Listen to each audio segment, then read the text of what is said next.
I am Mohammad Kashif and I am the teacher of Urdu in class 9th.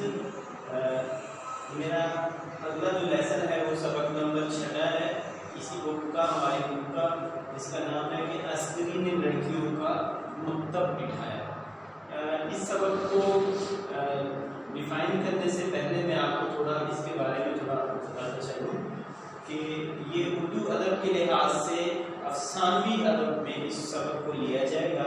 इसकी मुख्तसर सी definition मैंने सामने board पर भी तहरीर की है, आप लोगों को भी दिख रही होगी। अगर कोई नोट करना चाहे तो उसको नोट भी कर सकता है।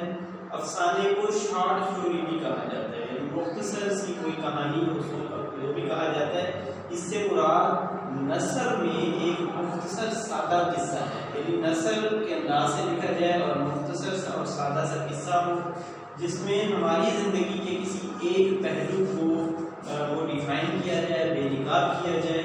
उर्दू में मुख्तसर अफसाना अंग्रेज़ी ज़ुबान व अदब के वसीले से ही आया है।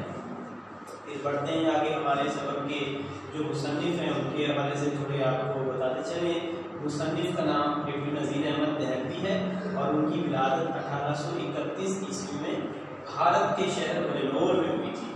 उनकी वफ़ात 1912 ईस्वी में हुई।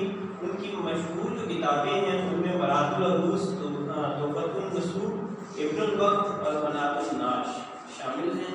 हमारे इस सबक में हमारा जो ये अस्करी ने लड़कियों का मकतब बिठाया, इसका जो सेंट्रल आइडिया है वो ये है कि लड़कियों की तालीम और तरबियत, यानी जो लड़कियां हैं उनकी तालीम और तरबियत के हवाले से ये सबक बताया गया है। उसका सेंट्रल आइडिया भी यही बनता है कि जो लड़कियां हैं वो पढ़ी लिखी होनी चाहिए और तमीज़दार और सलीकामंद बच्चियां हों। इससे उनके जब वो मैके में जाएंगी, ससुराल में जाएंगी, तो वो उनके लिए भी रहमत और इज़्ज़त का बाइस बन जाती हैं, ससुराल वालों के लिए, अपने मैके वालों के लिए। और इसी तरह वो दूसरी बच्चियों को भी तालीम के ज़ेवर से आरास्ता कर सकती हैं, दूसरों को भी तालीम दे सकती हैं। राइटर यानी मुसन्निफ़ जो है डॉक्टर नज़ीर अहमद दहलवी, उनका असल में ख्याल ये है कि इंसान को ऐसा होना चाहिए कि सूरत देखने से दूसरा इंसान आदमी बन जाए, उसके पास बैठने से इंसानियत सीखे और साया पड़ जाने से सलीका सीखे, और जब हवा लग जाए, हवा लग जाने से अदब पकड़े।